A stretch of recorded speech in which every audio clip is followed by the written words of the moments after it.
Healthcare systems across the world are broken. Healthcare is so complex and unique to a country, depending on their stage of economic evolution, population dynamics, demographics, that no single country has been able to claim victory over healthcare. In India, we are still a long way away from universal health coverage.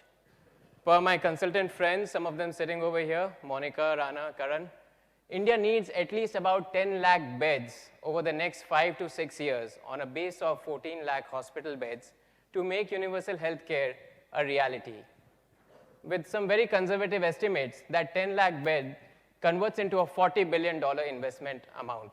Even if we assume 2/3 of debt financing, we need about $12 to $13 billion of equity investments to make this a reality. That's about 2x the current run rate at which equity investments are happening in the sector. This cannot be achieved with a linear approach. This requires a disruptive thinking. The textbook definition of disruption in business is to create a new market opportunity with a set of values which are different from the existing ones. For example, in the mid-80s, when the first production automobile came into being, the horse carriages were not replaced by them. It was not disruption. It was an expensive luxury. It took almost 3 decades until Ford came out with low-priced mass models of cars that disruption happened, and we saw the disappearance of horse carriages into a lot more efficient cars that exist today. Indian healthcare today is primed for a disruptive change. We saw the emergence of corporate hospitals and a surge in corporate hospital chains in the late 90s and early 2000s. Leading to an achievement of world-class outcomes and redefinition of patient experience for all of us in this room over this period. Having said that, these chains today contribute to less than 5% of the total capacity of hospital beds in the country. This is not disruption. This is expensive luxury. With UHC, we have a chance at real disruption. With UHC, with one big, bold step, the government has attempted to create a new market that now needs a new set of values to create this disruption. So here is, from an investor's lens, my disruption value set, the critical ingredients that I think can help India achieve the goal of universal healthcare. And there's no single factor, as you would imagine, and as we've been hearing this since this morning, it's a multitude of factors. The first one is to demonstrate that the demand is real. The demand is viable. And what does that mean? Given the low government spend on healthcare so far, roughly 1% of GDP, healthcare in India has virtually been an out-of-pocket spend market, leading to the factor that the addressable market has only been the top 20% of the population in the country. More than 3/4 of the population has either not had access to quality healthcare or has been served by various fragmented state schemes, which led to a very underserved and fragmented demand pool. UHC promises to finance this segment of the population and create a consolidated demand pool. So where is the problem? Problem is twofold.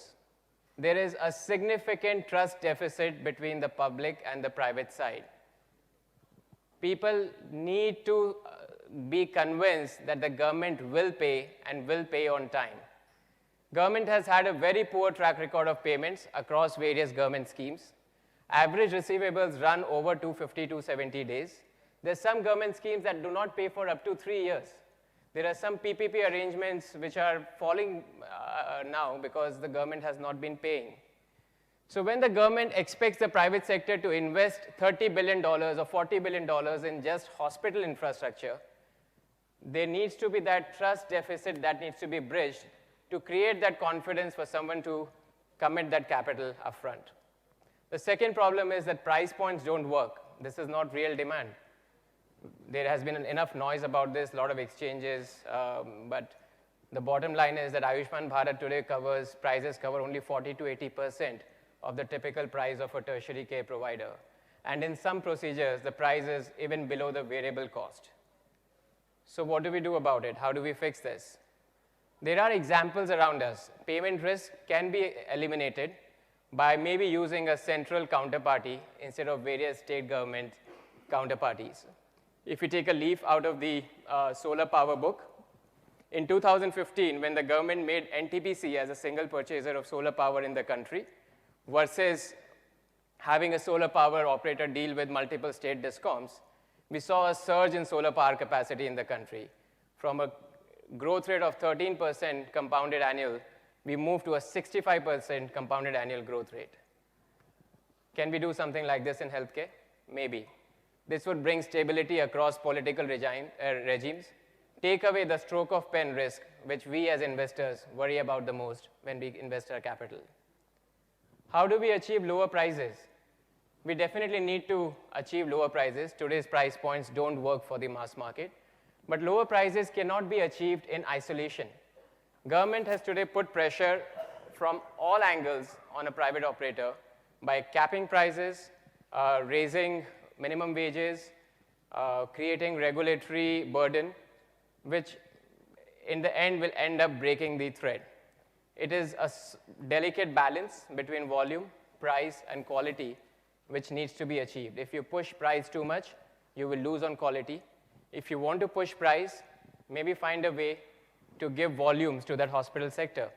Remove the inefficiencies that a tertiary care provider has today in terms of marketing cost, customer acquisition cost, idle capacity, by giving up minimum guarantees, zoning, exclusivity. These are some ideas for an initial period of time to get a hospital going. The second disruption value set for me is enforcement of regulatory strength and clarity. Today, less than 1% of hospitals and less than 1% of labs in the country are accredited by a central body. What this does is makes it very onerous and difficult for the guys who are accredited and running high-quality businesses to thrive and survive, which is evident from the numbers on this chart.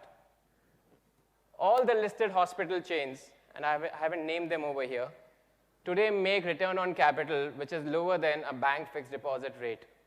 There is no reward for execution or for the risk that they're taking. We need a stable and firm regulatory regime. We need a clear roadmap for regulations so that business can become predictable and investors can be attracted. There has to be incentives for self-regulation and compliance. Maybe we can credentialize medical talent for patient safety and have higher alignment between central and state policies. Someone spoke about making health a concurrent subject, and maybe that's an area we can look at. The third set is to revolutionize medical education.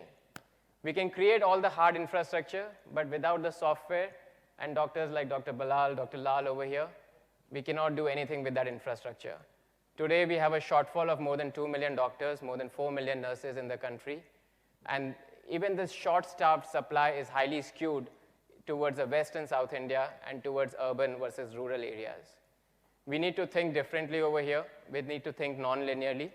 There is a proposal I believe Nathealth has made to Niti Aayog to find a PPP model like some states like Gujarat have adopted to leverage the capacity that exists in district hospitals across the country, use that bed infrastructure, use that patient flow, and bring in capital from the private side, bring in execution, and the faculty from the private side, marry the two, and create a lot more medical talent across the country. Can we leapfrog with technology and digital solutions? Sangeeta walked us through how India ranks in the top 5 to 7 in terms of technology. There are ample examples around us across different sectors where we have leapfrogged with technology. Can we create a central health repository? Put the power in the hands of patients, in the hands of the payer, in the hands of high-quality providers who have access to this kind of data. Can we create the BHIM or the UPI equivalent for hospital information system? Tech-enable the hospitals, build a provider-payer platform which can create a lot more efficiencies in the system. Great technology innovations don't always come from the US or developed countries. An example is Rwanda, which is using drones now for delivery of life-saving medical supplies. TPG invested in a company called Zipline, which has set up distribution centers in Rwanda which are using drones to fly up to 80 kilometers with a payload of 2 kgs and deliver life-saving supplies. We have now covered 16 million people in remote areas in Rwanda and saved more than 24,000 lives. The biggest use case is blood supply in case of postpartum hemorrhage. Taiwan runs on a central health IT system and has one of the best performing healthcare system in Asia. They have a small population, easier to do it, but I was very glad to hear this morning that looks like we are also embarking on a path where we will have e-cards and a provider payer platform. Can we embrace continuum of care? We spoke about NCDs and how that is becoming a threat to both our healthcare budget and mortality rates. Dr. Pratap Reddy, I think, Preeta, you mentioned his vision was to keep patients outside the hospital. That's exactly what we need to do. We need to keep patients outside the hospital, treat them online, diagnose diseases early, provide wellness opportunities. And an example of this successfully being done is Kaiser Permanente in the US. Spent $6 billion over the last decade to integrate healthcare and keep patients outside the hospital. They today report a 10x ROI on this investment, with 50% faster diagnosis, happier patients, and less in-hospital visits. Finally, if we have to do all of this, we have to make sure that the private enterprise is enabled.